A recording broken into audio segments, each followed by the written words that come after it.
Hello, and welcome to the Reasons I'm Broke podcast, bringing you the reasons we're broke every week, ranging from comics, movies, TV, video games, and more. I'm Daniel. And I'm Kelly.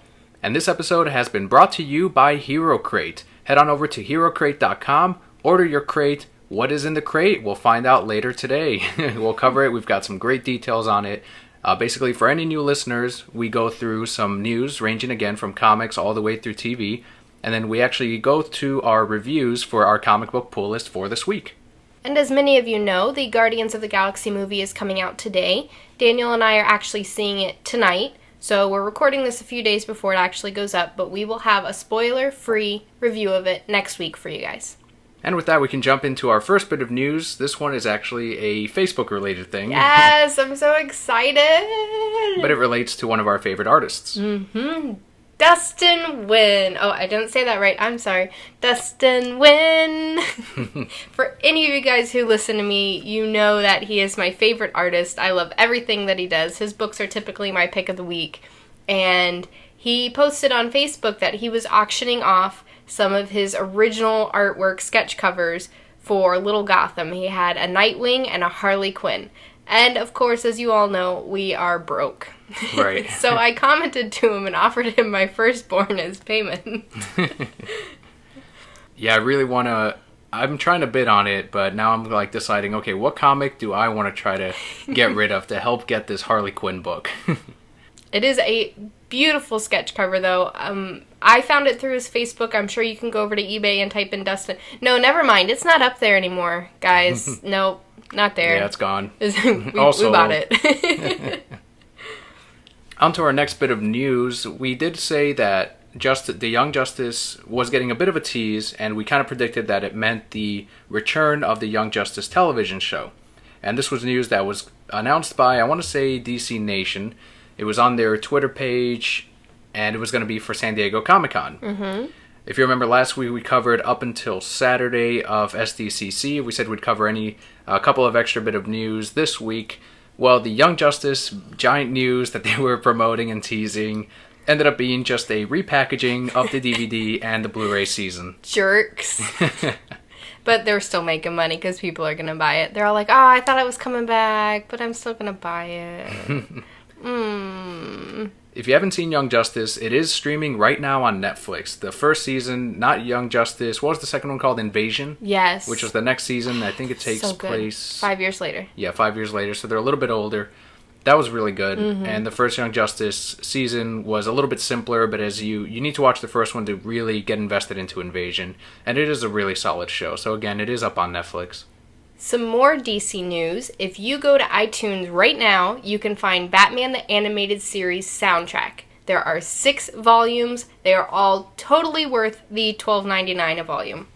The soundtrack to Batman the Animated Series is one of the best soundtracks you will find on any animated TV show you can find. Actually, any show. I'm going to go ahead and say that, only because I'm biased, because I got Batman the Animated Series tattooed on my fucking skin, and anything that they put out, I'm immediately going to just put at a higher status than whatever. Whatever may even be better than that, it doesn't matter. There's nothing better. If you don't want to purchase the entire volumes, which usually includes, I think I want to say over 20 songs per volume. Awesome. Worth it. You can get individual music for $1.29. So you obviously save a ton of money if you just buy the volumes, but it is 6 volumes, so that's well over $70. Worth it. Staying on the Batman news, GameStop has announced their pre-order exclusive for Arkham Knight. Yes, they are offering a Red Hood story pack. The new design for Red Hood is a little bit different. He literally has a hood on. It's not like the mask like in the New 52 or anything like that, or the original hood like the Joker used to have. We haven't seen his face revealed, so he could have the mask underneath, but he does have like a little hoodie on, and then the with the Red Hood symbol on him. A little hoodie. He's like, I'm a punk now. Can I wear my hoodie? I think we said it before, but it's getting a little obvious that Red Hood or Jason Todd is the Arkham Knight. You think so? I think so. It's kind of like, I know the Red Hood, they included Nightwing in the last one. He sounded all Hispanic-y. Well, maybe he has a voice modulator thing. I think he's someone Hispanic. I would like it better if it was an original character. But we all know that the Arkham Knight is probably not the main villain. There'll probably be a twist just like in the other ones. Yeah. Can it be Hush? I don't think it'll be Hush, because they've already shown Hush in Arkham City. So it should be. But I think Hush will be in Arkham Knight. Hush along with Azrael.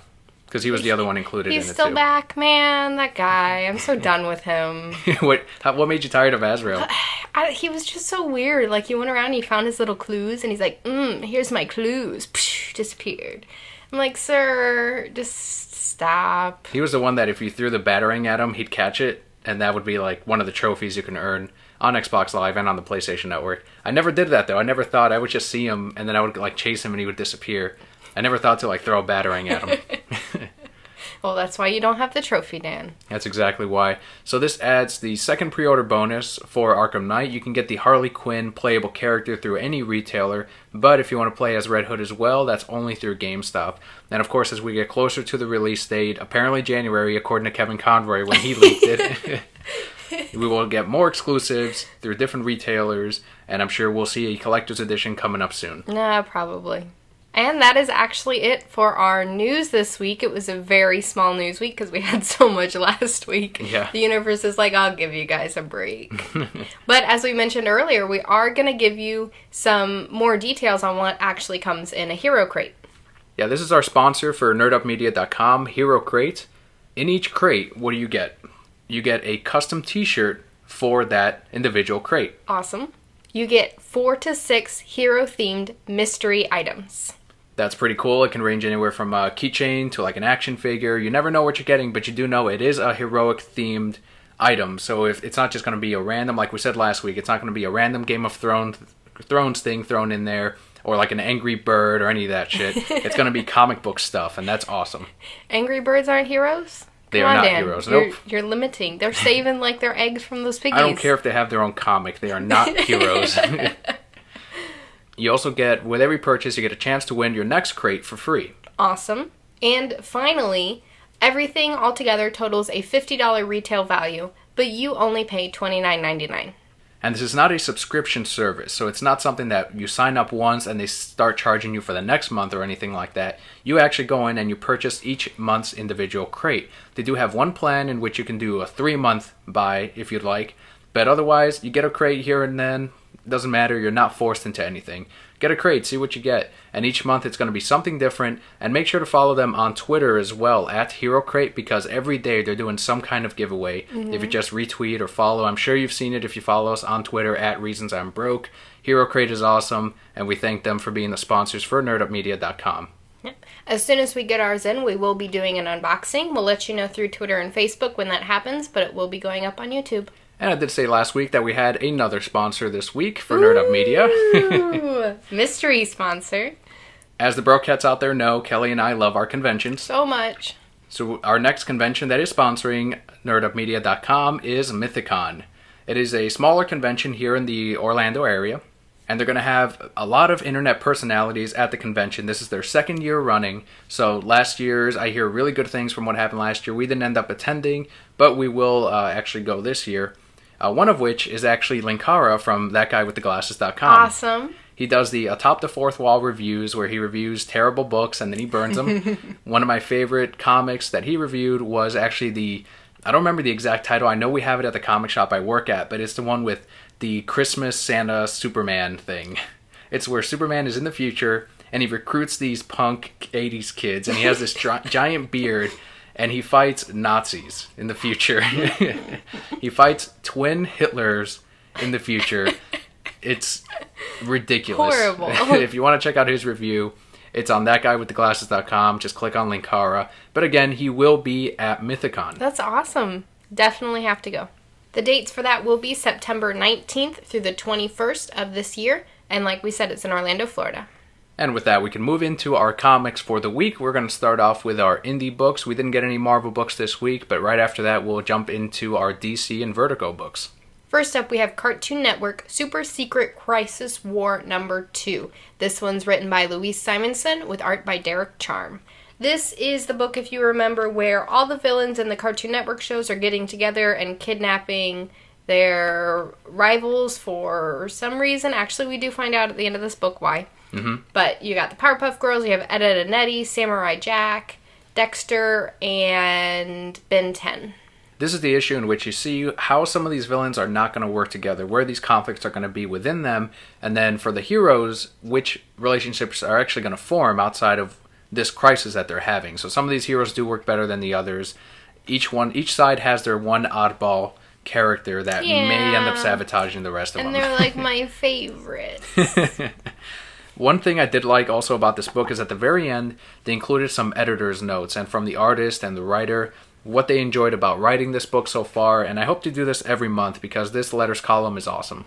Overall, I thought it was an okay story. I'm still not as invested. I like the Johnny Bravo better from last week. Yeah. That was really funny. But like Ben 10, I did think it was funny that Powerpuff Girls were in love with him, though. Yeah. Johnny Bravo does need his own ongoing, so IDW, get on that. After you read the comic, now you're watching Netflix all the time, watching your Johnny Bravo. Don't get ideas. Hoo-ha-hoo! You're not Johnny Bravo, Dan. Next is Red Sonja number 0, written by Gail Simone, with art by Noah Salonga, and colors by Elmer Santos. I loved this book. It was a very fun book. There was one negative review that she retweeted, and I want to talk about that right after. But if you want to tell them a little bit about what happens in number 0, this doesn't take place before... It can take place at any point in the story. So this isn't like an origin story or anything like that. It's more of a one-shot story written by Gail Simone. Oh, it was wonderful. We open with this big, burly, red-headed man. I don't remember his name. We'll call him Big Burly Man. And he's like, oh no, my Sonja's dead and I'm so sad. And then he's crying and, you know, racking up all this debt everywhere because he's like, I need free beer because my Sonja's dead, and I need to sleep with you because my Sonja's dead. And then Sonja shows up.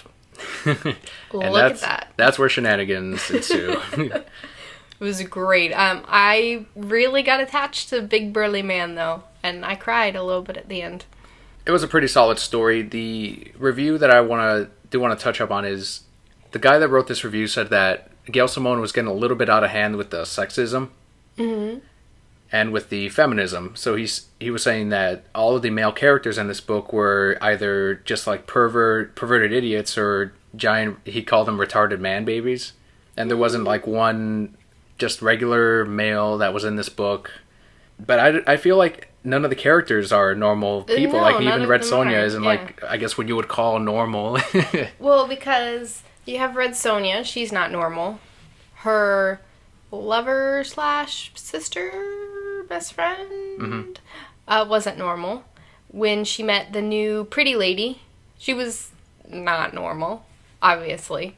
So no, I totally agree with what you were saying. Yeah, I think he's confusing the colorful personalities for some malicious intent on Gail Simone's part. And for the most part, the books are just there. They're a lot of fun. They're a good read. I don't feel like I'm being preached to as I'm reading these books. It's just a solid story, and number 0 is no exception. Next is Samurai Jack number 10. This is written by Jim Zub with art by Andy Kuhn, and colorist is Josh Burcham. The basic premise of the story is just to set up Aku is trying to get into Samurai Jack's mind while he is sleeping and erase all of his past experiences to defeat him. He says, your body is strong, but your mind is weak. And it is a standalone issue, number 10. Everything happens in this. There is no beginning arc to it. I feel like I am kind of ready for a story to begin. But I do appreciate that this is something you can just jump in, one issue, one story, and move on. Well, the thing I like about this, too, is it gives you more insight into Samurai Jack's past. So you get to see a lot of his training in this, all the different fighting styles that he learned and all the different people that he met to learn all those. You get to see interactions with his parents, which I thought were really sweet. And in the end, of course, Aku loses because he always loses. And there would be no Samurai Jack book. Exactly. But I would finally like to see the end of Aku. Let's hurry up and finish the series like you didn't in the cartoon. I think as long as sales continue, they're going to extend it. Oh, of course. And then sales will stop, and then they'll just stop, and then it'll never finish again. So we're going to come to our first milestone here on the books, Adventures of Superman number 15, which is our first DC book. It's written by Ron Mars, with art by Evan Shaner, and colors by Matthew Wilson. My pass of the week. Really? My pass of the week. I had 3 books left to read in my pile, and this I already knew this was going to be it. Really? I thought it was sweet, and I was so sad, because Superman was sad. The premise to this one, is something lands near Metropolis. Turns out it comes from Krypton. Superman goes to investigate. It has a history with Superman's dad, Jor-El. And then by the end of the story, he kind of sort of ends up back at where he was, where he is the only Kryptonian. This is essentially a bad version of the Iron Giant in comic book form. It was the Iron Giant. That's what I thought too. I'm like, what's the Iron Giant doing here? But the Iron Giant still went to save the world. And it was so sad because at the end Lois is like, are you okay? And he goes, well, I didn't have anything before, so I guess I just didn't really lose anything. And I went, you have Batman. It's okay, Superman. For a moment there, did he forget that he has Batman? No, he was just trying to be super dramatic so Batman would... Maybe he's like, maybe if I cry a little, Batman will come. But even the design of the Kryptonian robot looks exactly like the Iron Giant. Yep. And the story is, the skeleton of it is exactly like the Iron Giant. Yep. So it's, I don't know if this was, I'm sure they knew. Like, this has to be intentional. Even the artist himself, it looks exactly like the Iron Giant. If you go to your comic book shop next time, pick up The Adventures of Superman number 15, and even on the cover, without even flipping through it, you think Iron Giant. I like his expression on the front, though. He's like, damn it, now I can't go see Batman. Gotta stop this other crisis. So because of the fact that there is a better version of the story in movie format, and I can't wait for that to come out to Blu-ray, by the way, this has to be my pass of the week. No, not my pass. But I can see why it would be yours. Next is Batman Eternal number 17. This is written by Scott Snyder, Ray Fox, and James Tynion IV, with art by Dustin Nguyen and Derek Friedhoffs, and the colorist is John Callis. Next week's Batman Eternal number, it's going to be number 18. We won't be picking it up because it won't have Dustin Nguyen, as far as I know, doing the artwork. But in this one, it's continuing the story from last week, in which Batman does come across this like underground cult. The Joker's daughter isn't really in this one as much, but you find out who this priest cult guy really is and how he's trying to round up all of the people in Gotham and place blame on the Batman. That was such a badass scene. Like, that was my favorite part of this whole book. All the Batwing and Spectre, whatever his name is, Constantine, right, whoever he is, underground, dealing with all the supernatural stuff. I don't know if you guys have heard me say it before, I'm sure I've had, but I really don't like too much supernatural in the DC world. I get that it's there and a lot of people like it, it's just, I like the very straightforward stuff like we have in Batman. Most of the time.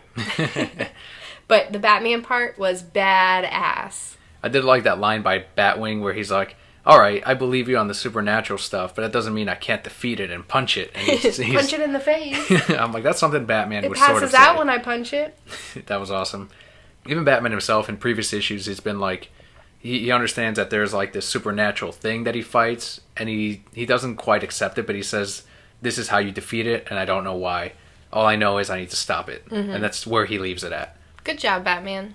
But this was almost my pick of the week. I really enjoyed this Batman Eternal number 17. It's probably one of my favorites so far. Because Batman, he's awesome in this, like he normally is. Oh, yeah. And the way that he does do his escape and his triumph and everything is really, really entertaining. And for $2.99, it's definitely a good pickup. Worth it. Exactly.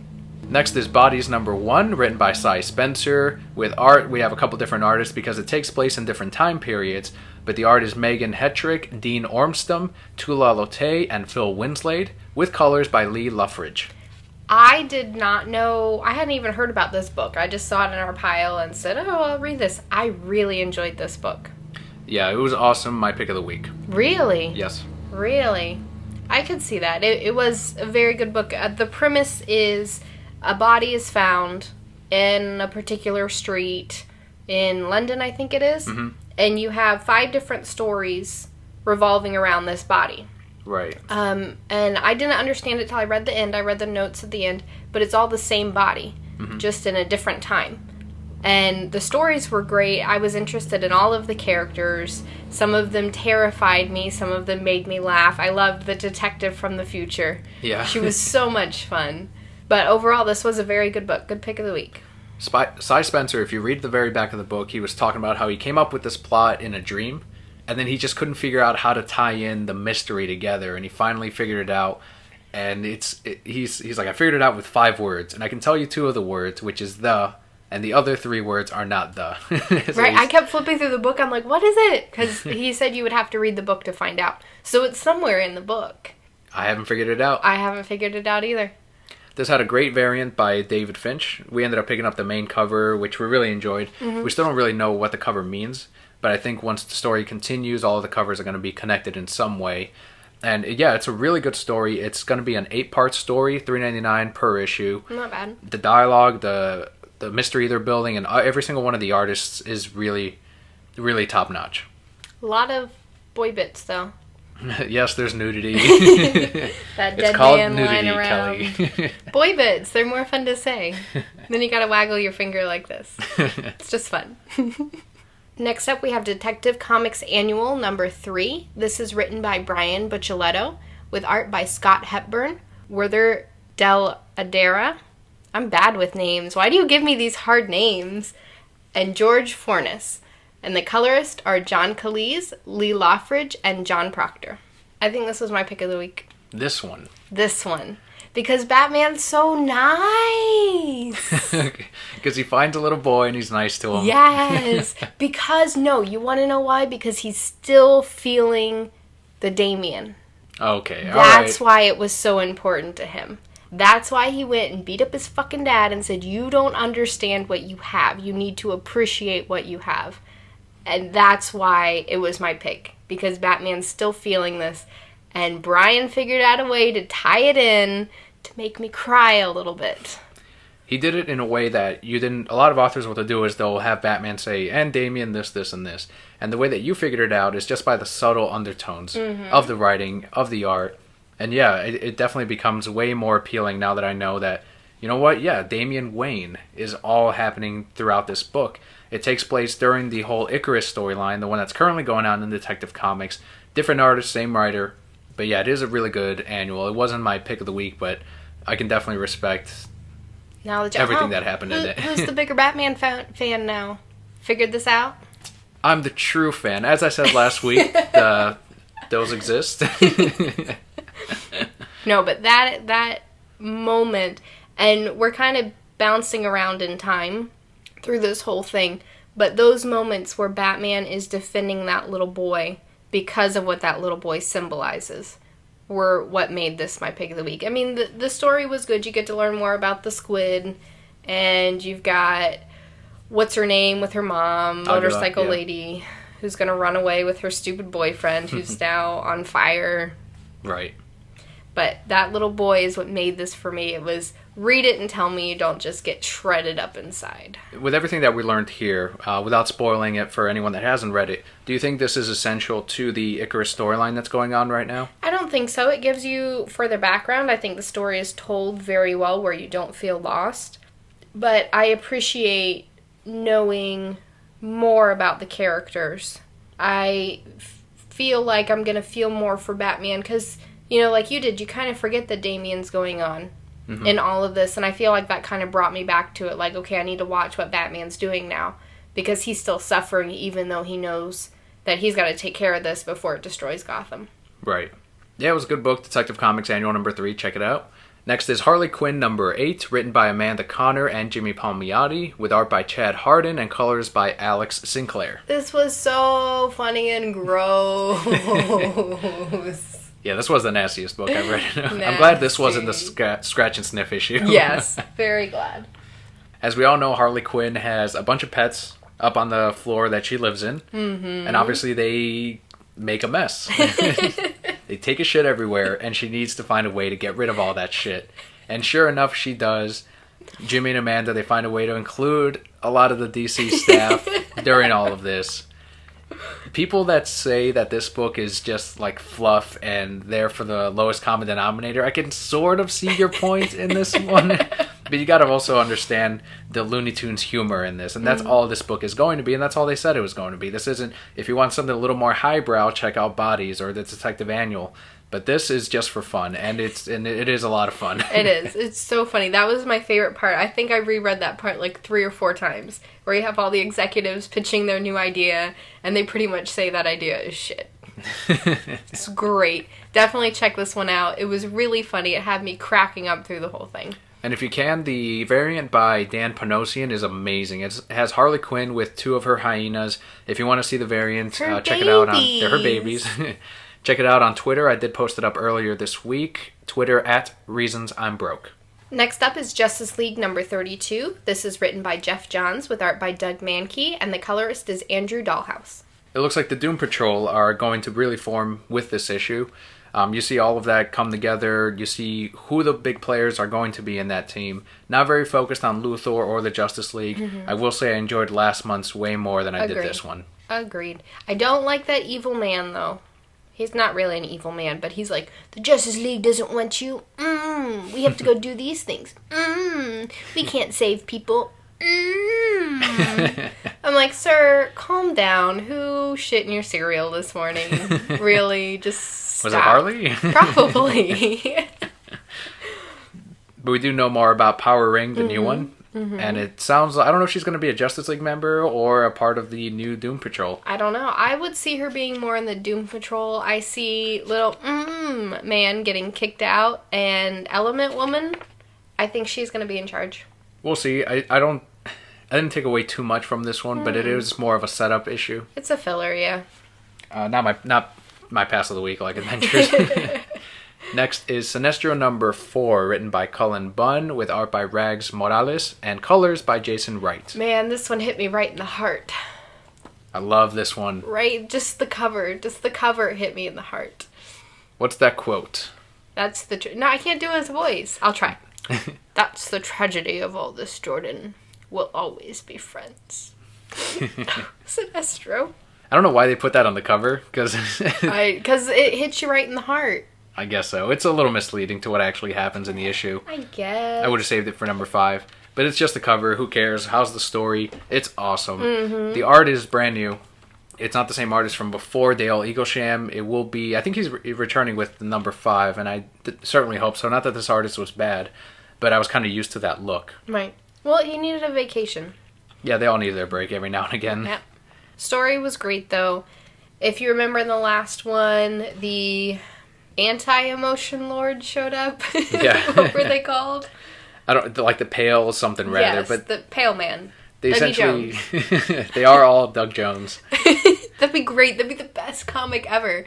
Doug Jones and all his different costumes showed up like, Mama, stop you. I'd have to root for him. They cancel out all of the different emotions that the different rings have, so will or fear or whatever.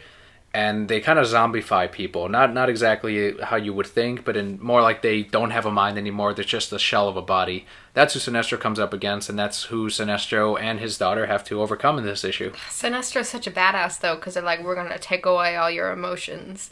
And he keeps fantasizing about Hal Jordan for whatever reason. And then he's like, no, I'm the best. And he is the best, so... He Sinestro's his way out of it. Yep. Yeah, it was a really good book. Close to my pick of the week.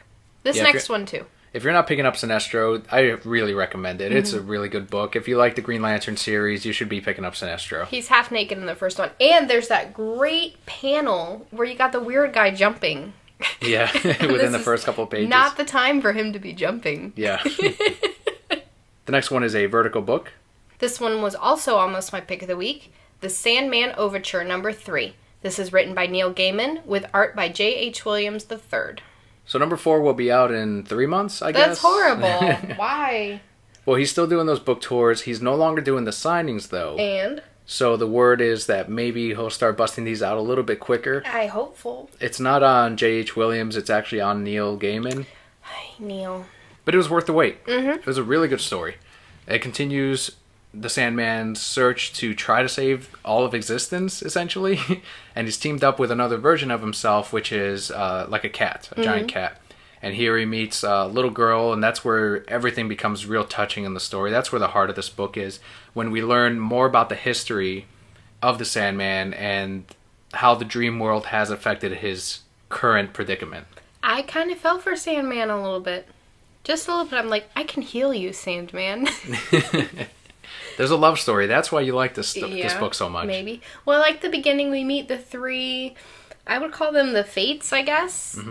essentially, because they kind of know everything and they're trying to trick him. They're like, give me your cat and I'll tell you everything, see? Because they became gangsters. And that was a really great scene when he's just like, no, because I already know everything. And then he beats up those guys, meets the little girl. That was great. All of it was great. The story of his past with the love story was awesome. Mm-hmm. I've only read a couple of the trades, and I don't feel like those were necessary to enjoy this book. Mm-hmm. So if you've never read any of the Sandman series from years ago, you can definitely jump in, go to your local comic book shop. I'm sure they have issues 1 and 2 in stock. Number 3 came out this week, and it was a really good story. Mm-hmm. The final book we got this week is actually a trade paperback. It's Batman Little Gotham Trade Volume 2. Written by my favorite people, Dustin Nguyen, who does not have anything up on eBay right now, don't even look, and Derek Friedhoffs, with art by Dustin Nguyen. This is the final of the Little Gotham books collected in the second trade. The first one it came out, I want to say, half a year ago, right around there. We ended up getting the individual issues, but we always like to have the trades as easy access to go right in and read the entire story in one sitting, and it's definitely worth it. We hope there's going to be a Volume 3 sometime in the future. We want the return of Little Gotham in some form, and hopefully the sales of the little figurines, although expensive, I think they're only 3 inches tall, they're $15 or $16 worth each. It. To people like us, it's worth $5 an inch. Yeah, that's essentially what it is. Holy shit. But hopefully that does well enough where we do see some more Little Gotham figures and maybe even a return of the book. I know he's busy with Descender currently. I think it's Dark Horse or Image? I think it's Image. Mm-hmm. It's coming out March of 2015. Awesome. But for those of us that like the Batman universe, something like this still exists. Mm-hmm. And this is a great series. If you guys never checked it out and you're Batman fans, definitely do. It's very lighthearted, but you get very emotionally connected to these characters. It's essentially just a continuation of Batman the Animated Series. You can definitely tell that that's something that Dustin and Derek really enjoyed, but with the addition of Damian. Yes. Which made it even better. And you get some great Catwoman moments. They go on their little vacation. If you like Batman and Talia together, you get that too. No, I did not see that in there. Yeah, there's tons of that in there. They have a little family get-together with the Al Ghuls. No. With Raul Al Ghul. Oh, Raul. And Tyla. Tyla.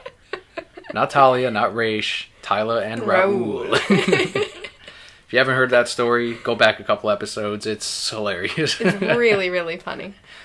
But with that, that'll do it for this week. A little bit of a shorter pod. We ended up recording a little bit early. That way we can have the pod more on time. Otherwise, I don't think it would have been up till Monday. But this is the time that we had where we finished the books and we could get together and actually put this episode right up. Love working different schedules. Yeah, it kind of sucks. Just a little bit. But next week we will have the review for Guardians of the Galaxy. We're watching that tonight. I'm sure by the time many of you have heard this episode, you've already seen Guardians of the Galaxy. Let us know what you thought of it on Twitter @ReasonsI'mBroke or on Facebook, facebook.com/TheReasonsI'mBroke. If you guys want a list of everywhere we are, easy access, go to nerdupmedia.com. You can not only find us, but all of our sister podcasts and shows up there as well. If you're listening to us on iTunes or on Stitcher, please leave us a review. It definitely helps us with more listeners, with moving up on the charts, gets us more exposure. But we'll mention your review on the podcast. Yes, we will mention your review on the podcast. If you're watching on YouTube, like, subscribe, comment, all of that good stuff. And Brokettes, that'll do it for us this week. Thank you so much for listening. I'm Kelli. And I'm Daniel. We'll see you next week.